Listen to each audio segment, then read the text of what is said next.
মাকে হারানোর পর বোঝা যায় মায়ের কথা। যে সকালে তুমি ঘুম থেকে উঠতে মায়ের ডাক শোনার জন্য, আর সেই ডাক চিরদিনের জন্য থেমে গেছে। যে হাতে তোমার জন্য খাবার বানাতেন, ভালোবাসা দিয়ে মাথায় হাত বুলিয়ে দিতেন, আজ সেই হাত মাটির নিচে। যখন মা বেঁচে ছিলেন তুমি হয়তো বলেছ, মা আমি ব্যস্ত আছি, মা পরে কথা বলবো। কিন্তু আজ তুমি সময় পেলেও আর সেই কথা শোনানোর মানুষটি নেই। আজ তুমি চাইলে আর মাকে ফোন করে বলতে পারবে না, মা আমি পৌঁছে গেছি।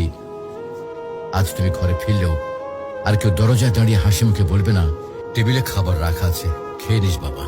মাকে হারানোর পর বোঝা যায় তিনি শুধু একজন মা ছিলেন না, তিনি ছিলেন ঘরের আলো, জীবনের দোয়া আর হৃদয়ের শান্তি।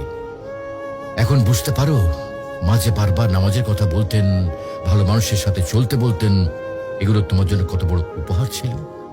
প্রিয় ভাই বোন, মাকে হারিয়ে আফসোস করার আগে কদর করো। মায়ের হাতে চুমো দাও, তার জন্য দোয়া করো, তাকে জড়িয়ে ধরো যতদিন তিনি আছেন। কারণ হয়তো একদিন তুমি শুধু বসে বসে কাঁদবে আর মনে পড়বে, ইস যদি মাকে আরেকবার জড়িয়ে ধরতে পারতাম।